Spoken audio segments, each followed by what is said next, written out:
urgencias, hay intensidades, pero los procesos se necesitan explicar, las causas, las consecuencias.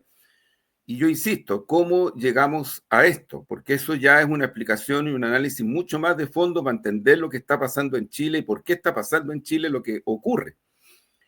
Dicho esto, yo lo que creo es que, bueno, de hecho yo lo he mencionado otras veces, ¿no? Y lo he mencionado en otros medios. El Partido Comunista de Chile, el año 1996 del siglo pasado, cuando encabezaba el partido Gladys Marín y estaba Bolodia en su dirección, Jorge Insunza, Lautaro Carmona,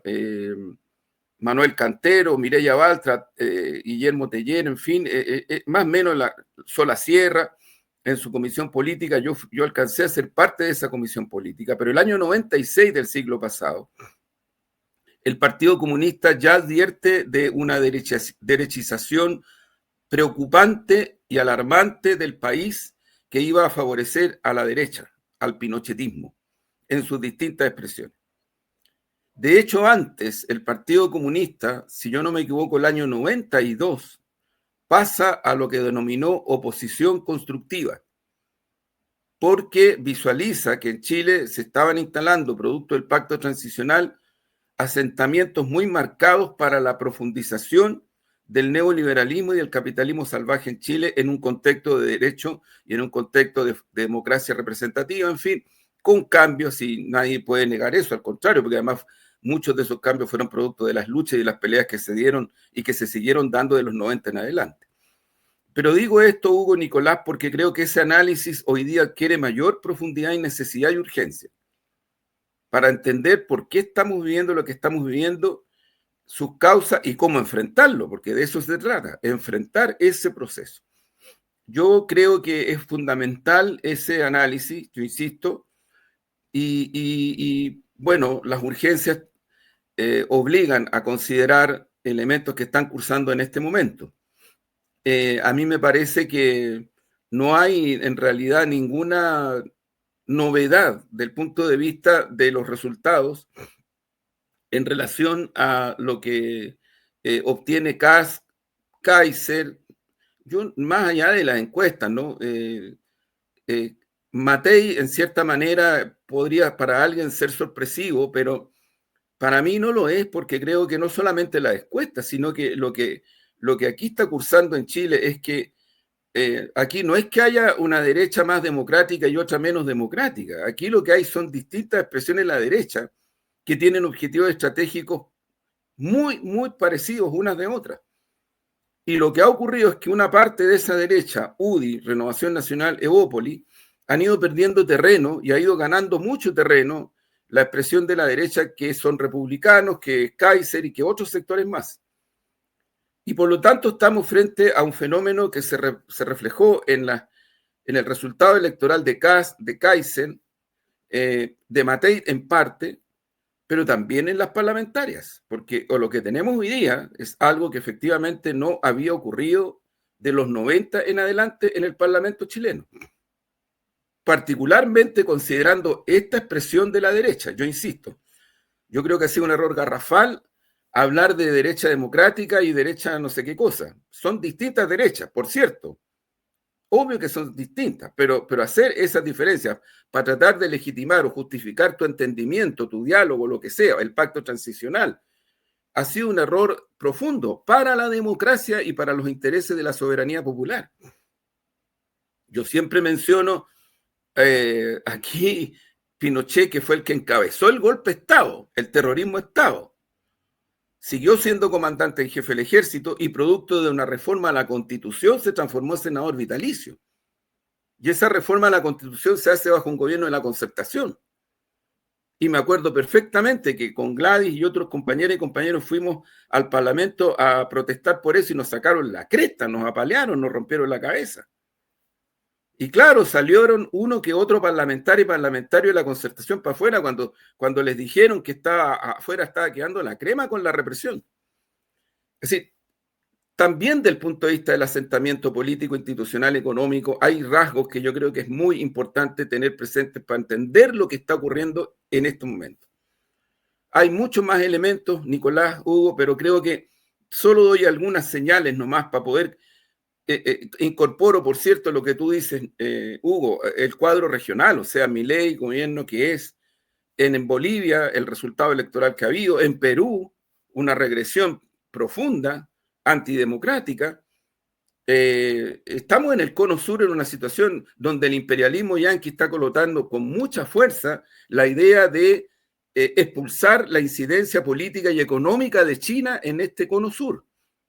Y eso está cursando Atlántico, Pacífico, Antártida. No es casual ubicar en este contexto la eventual intervención militar norteamericana en contra de Venezuela para controlar el petróleo, porque como el genocidio de Gaza, el intento de liquidar a Irán, liquidaron Siria, pero no les resultó en la dimensión que estaban buscando, el imperialismo yanqui en su pérdida de hegemonía a nivel planetario está un tanto, no digo que ni mucho, pero un tanto desesperado para volver a controlar los recursos energéticos que requiere y otros recursos más geopolíticos, geográficos, en fin, y que aquí en nuestra región ya lo intentó luego de la caída de los socialismos reales. Ustedes se recuerdan cuando trata de pasar por arriba de los estados nacionales y lo que lo detiene es esa embestida, son las luchas populares, Cuba, por cierto, pero Venezuela, Nicaragua, pero emergen gobiernos como los de Kirchner en Argentina, Rafael Correa en Ecuador, Chávez en Venezuela, en fin, o sea, hay una diáspora de fuerzas políticas de izquierda y progresistas que lograron enfrentar y resistir a ese intento que hoy día, en un escenario planetario muy distinto, producto del multilateralismo que está cursando, adquiere una fuerza y una brutalidad y una criminalidad, incluido el factor militar, cada vez más fuerte en nuestra región. Entonces, ese es el contexto.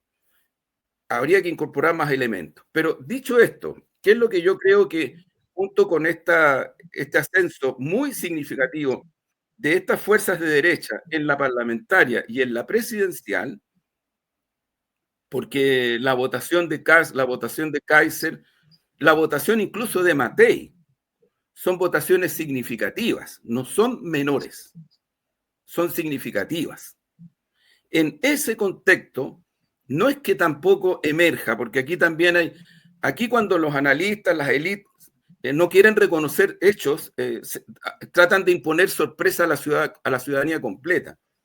Yo francamente creo que lo que obtiene el Partido de la Gente es el resultado de un proceso social que tiene expresión electoral principalmente en todo el norte de Chile. Y esto viene de muchos años, viene más o menos desde el periodo de la nueva mayoría, donde se empieza a conformar esta expresión política, pero que tiene que ver con mucho de descontento social, con posiciones respecto de cuestiones que tienen que ver mucho con entender lo que es el norte de Chile desde el punto de vista de la incidencia de una economía minera, una economía de mediano y pequeño alcance, desde el punto de vista también de la producción minera, economías que están vinculadas a puertos, o sea, estamos hablando de puertos, no de uno, de puertos. Yo siempre digo, Hugo, tú ahí jugaste un papel protagónico, pero el impacto negativo que tuvo que el puerto de Chancay no se hiciera en Chile, finalmente terminara en Perú. Son impactos muy fuertes para una economía regional como la del norte de Chile, ¿no? Y el Partido de la Gente, en medio de estas desigualdades, en medio de estas carencias, en medio de la decadencia de un proyecto neoliberal que no alcanza a reactivar la economía y generar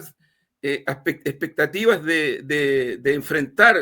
problemas de sociedad. Estamos hablando de cuestiones que tienen que ver con salario, que tienen que ver con vivienda, que tienen que ver con ataque frontal al crimen organizado, al narco, en fin. Esto hace que se emerja esta expresión política que es el Partido de la Gente. Uno puede compartir o no compartir las identidades que se configuran, los rasgos de sus liderazgos, pero uno tiene que partir reconociendo los hechos. Y a mí me parece que la expresión del Partido de la Gente, sí me parece más sorprendente y por eso entiendo que Kast se fue a la novena región. Partió inmediatamente a la novena región, porque sí parece una cuestión ya de otra dimensión la fuerza electoral que logró el Partido de la Gente en la novena región. Yo creo que también en la región metropolitana y en la región de Concepción, en la octava, también, y en la quinta, también el Partido de la Gente tiene una presión electoral que hay que mirarla con atención.